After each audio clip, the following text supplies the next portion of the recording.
Bienvenidos. Hoy vamos a abordar un tema de gran preocupación y más porque en la actualidad es uno de los mayores miedos que afronta la sociedad mundial, el COVID-19, y su implicación en la salud de los ecuatorianos. Para ello, en esta ocasión, nos acompaña el doctor Napoleón Salgado Macías. Él es cirujano general por la Universidad Internacional del Ecuador y especializado en cirugía bariátrica de la Pontificia Universidad Católica de Chile. Su amplio conocimiento y experiencia profesional le han permitido participar de diversos congresos médicos e incursionar en la docencia universitaria. Además, es el autor de múltiples estudios de investigación nacionales e internacionales sobre cirugía bariátrica y digestiva. Dirige además el grupo bariátrico Napoleón Salgado, con un equipo profesional multidisciplinario especializado en bariatría. Cuenta con cirujanos, nutricionistas, psicólogos y deportólogos, cuyo compromiso con la sociedad es brindar una atención integral a los pacientes con problemas de obesidad, sobrepeso y enfermedades asociadas para mejorar su estilo y calidad de vida. Bienvenido, doctor Salgado, un gusto tenerlo en este espacio. Para mí es un gusto también, un placer inmenso poder ayudar y aportar siempre en Poliestudios, una casa amiga. Muchas gracias, doctor. Iniciemos entonces hablando brevemente sobre qué es el COVID-19 y qué consecuencias tiene dentro de la salud de las personas. Bien, el COVID-19 es una enfermedad infecciosa causada por el coronavirus que se ha descubierto recientemente. Es el coronavirus que se lo cataloga como SARS-CoV-2.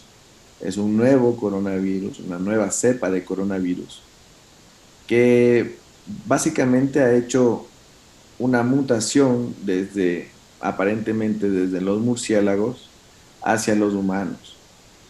En los murciélagos probablemente era endémico y acá en los humanos con estas mutaciones se ha vuelto una epidemia porque el ser humano no tenía capacidad de respuesta ante esta infección.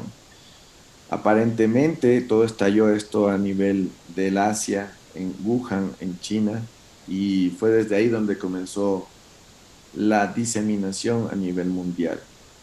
Ese es el COVID-19. Es la enfermedad producida por el virus del coronavirus. 19 porque es en el 2019, a finales del año pasado, donde comenzó la epidemia. Muchísimas gracias, doctor Napoleón. Entonces, ¿qué repercusiones tiene este nuevo virus, este COVID-19, en la salud de los ecuatorianos hasta el momento? Nosotros tenemos que dividir la repercusión tanto en la parte sanitaria, en la parte económica, en la parte social y en lo que me compete a mí explicar en la parte de salud. La repercusión ha sido impresionante. Esto ha sido un problema sanitario nunca antes vivido por nuestras generaciones, ¿ya? El problema del COVID-19 ha implicado el aumento de la morbilidad y la mortalidad en la población ecuatoriana. Ciudades como Guayaquil, por ejemplo, se vieron afligidos al inicio de la pandemia cuando ya el virus entró por nuestras fronteras aéreas y marítimas. Y como no estábamos preparados, esta pandemia cobró de manera significativa, en forma de un pico, la muerte, cobró la vida de muchas personas. Tanto así que los centros hospitalarios en Guayaquil no se daban abasto para recibir tantos pacientes y los pacientes morían en casa. Fuimos portadas de los principales diarios norteamericanos, británicos, franceses, españoles, mostrando la deficiencia del recurso sanitario que puede brindar un Estado a la población. Pero estábamos enfrentándonos a una enfermedad nunca antes vista. Lógicamente, bajo esa premisa el Estado ecuatoriano entró en un estado de confinamiento y el confinamiento a su vez paró, detuvo el virus. Y en el resto de ciudades lo que se ha visto es un incremento en los contagios, pero finalmente no llegó a alcanzar el pico máximo, sino que se ha mantenido con oleadas de subidas y bajadas, pero principalmente se mantiene una meseta.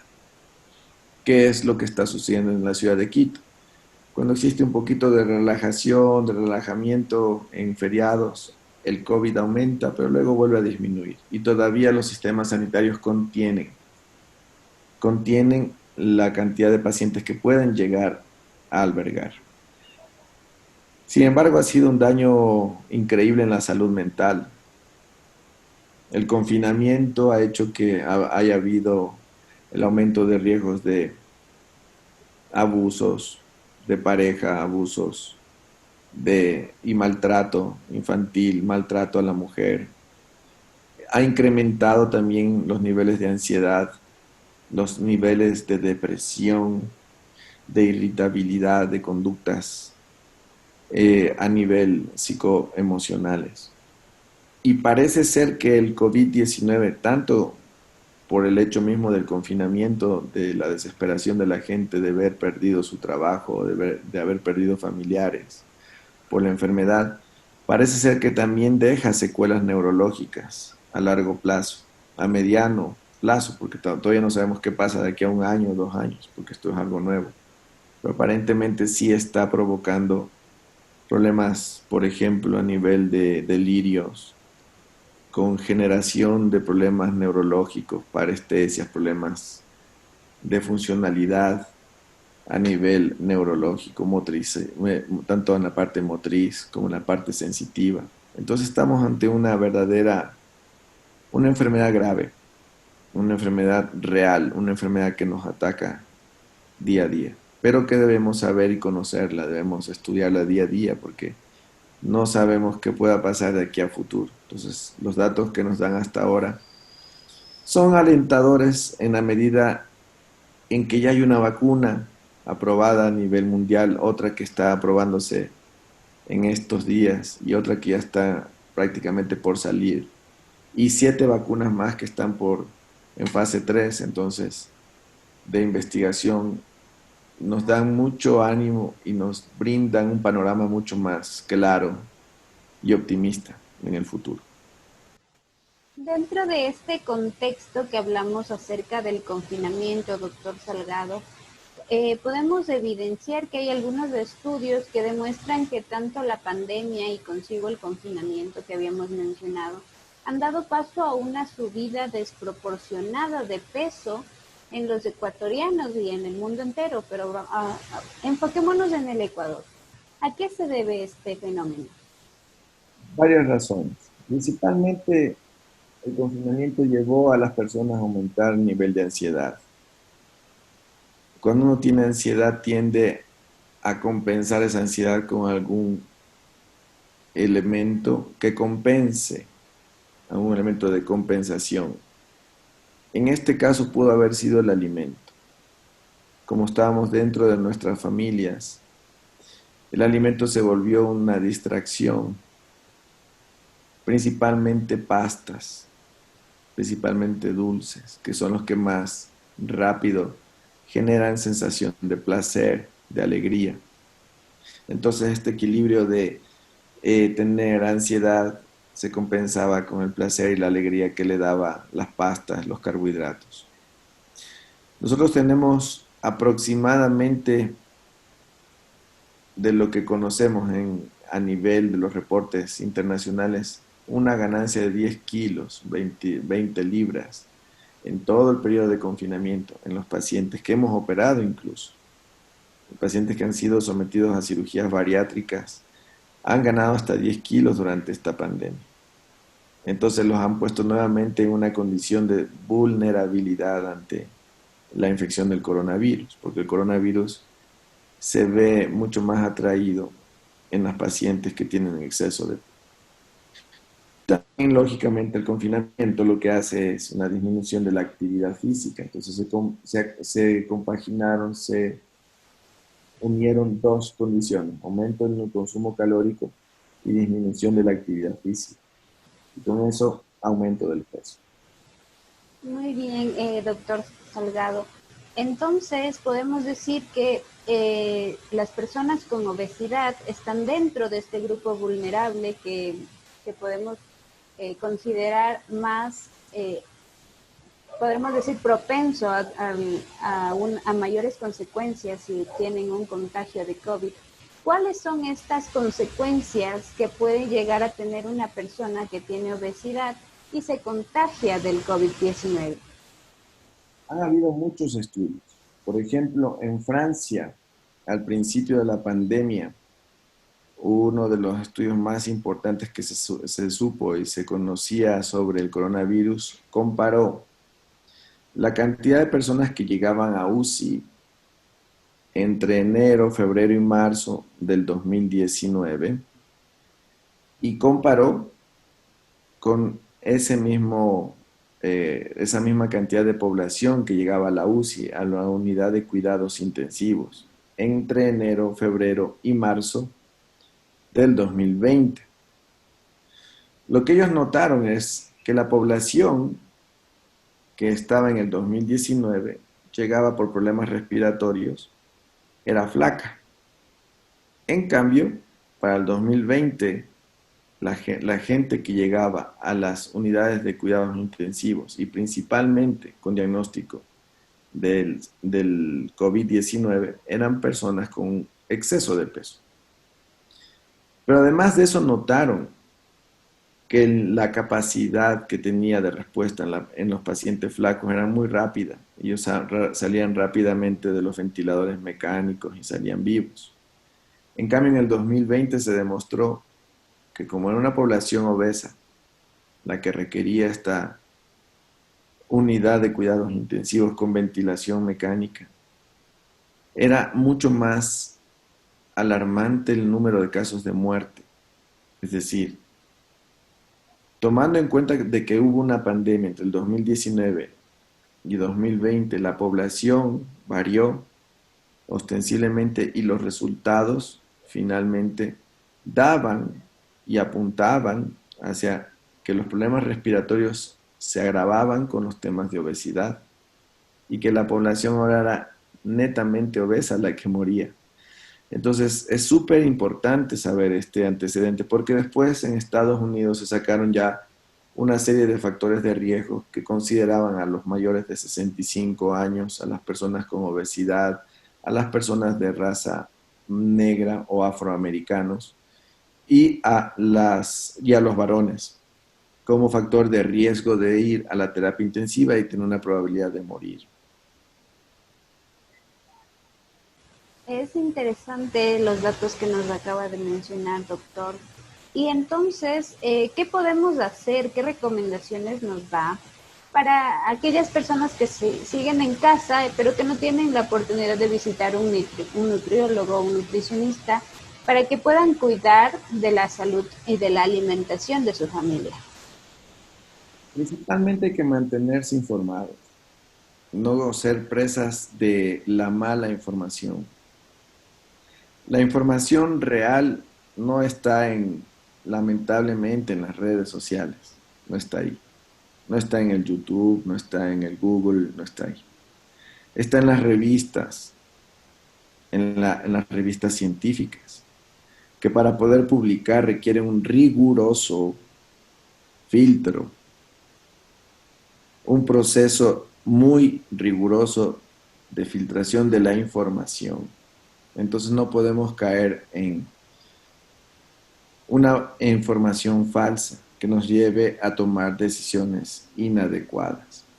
Ahora lo que tenemos que hacer y lo que se conoce, porque todavía no hay un medicamento que cure el problema del COVID, tenemos vacunas, entonces ya tenemos una luz al final del túnel. Pero la vacuna va a tardar en llegar. Entonces lo principal es mantener las medidas de bioseguridad, distanciamiento social, no estar agrupados, no reunirse ahora que vienen épocas de Navidad, Año Nuevo, o que vienen épocas de fiesta. tratar de reunirse con las personas que conocemos, con los familiares cercanos en la misma familia, pero no entre familias, porque ahí es donde va a haber el contagio masivo. Entonces, aislamiento, distanciamiento, protección con mascarilla, el uso del lavado de manos con frecuencia, usando desinfectantes en base al alcohol. No sirven estos desinfectantes por vía oral. Hay muchísima información sobre el dióxido de cloro, por ejemplo. Mucha mala información, donde probablemente un 80% de personas que sufren de COVID no les va a pasar nada. Un 15% probablemente tengan alguna enfermedad leve a moderada y solo un 5% tienen una enfermedad grave. Y de ese 5%, solo el 10% llega a la UCI y puede fallecer. Entonces, es lógico pensar que el COVID, a pesar de ser una pandemia, una enfermedad nueva, que el ser humano no está dispuesto en este momento a enfrentarla porque no tenemos anticuerpos propios, no tenemos medicamento, pero ya hay una vacuna. Es un organismo que nos va a afectar. Entonces, tenemos que estar muy, muy claros de la información que nosotros recibimos. Eso es lo más importante.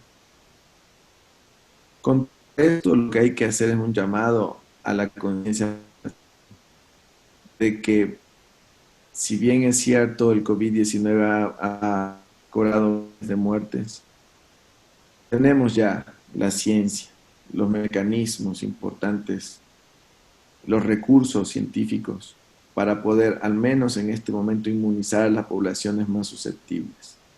La primera línea van a ser todo el personal de salud, que han sido los más vulnerados con esta pandemia, que han dado la atención a los pacientes enfermos y los que más problemas han tenido.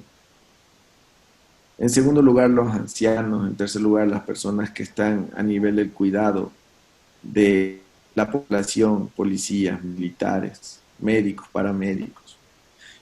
Y finalmente, vamos a tratar de que cada una de las personas pueda llegar a la vacunación, porque esa va a ser la única alternativa.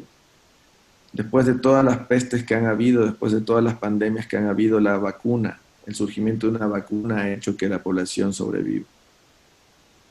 No funciona de otra manera. Entonces, todo el movimiento antivacuna, toda la desinformación que le pueda al paciente promover o dirigir a un tratamiento inadecuado, eso puede ser muy perjudicial.